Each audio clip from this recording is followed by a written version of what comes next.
Hello, it's your girl Benita, and I'm here to talk to you about copywriting. Okay, so what exactly is copywriting? Copywriting is a form of protection provided by the laws of the United States to the authors of original works of authorship, including literary, dramatic, musical, artistic, and certain other intellectual works. Okay, so let's actually take a look at work that is copyrighted. This song, Mississippi, is an example of copyrighted work. Got my money right up, I got paid in Mississippi. RP Big C, he told me Mojo keep it pimpin'. MOB like my other brothers, me and my city winning. Alright, so let's take a look at this song, also entitled Mississippi, that is not a part of copyrighted work. Years of age, I used to go to school, and when it came to spelling, I was awful as a rule. I couldn't spell a single word where S's was concerned, but I strived to overcome my this as success came in return. Now that word Mississippi, that was awful hard to spell, but now I will convince you that I spell it and spell it well. Mississippi.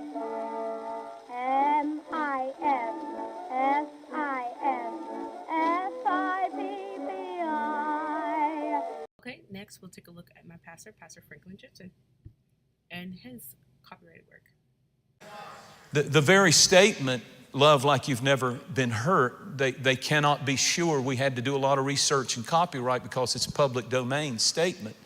They cannot be sure who said it, but almost, and I personally believe after doing some research and having others research it for me, including our publisher, but everybody points back to one of the first persons who ever used that phrase, and I believe the one who birthed it was a man named Satchel Paige.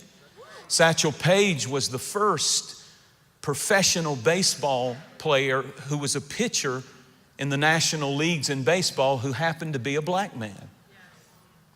And he would walk out and he would pitch, and from the stands would come racial slurs and statements of humiliation. And he was so bad, y'all, that one team put their four greatest batters up to intimidate him. And he turned around, this is a true story, called the outfield and told them to go into the dugout, told the men on the bases to sit down. And he pitched and struck out 3 in a row and walked off with his head up. And they interviewed him afterwards, and they said, what do you say to those people when they scream those racial slurs at you? And he said, you've got to love like you've never been hurt. So that's just something that I didn't even plan on saying. All right, you ready? Acts chapter 13. If you're going, I've known rivers ancient as the world and older than the flow of human blood in human veins. My soul has grown deep like the rivers. I bathed in the Euphrates when dawns were young. So, last question.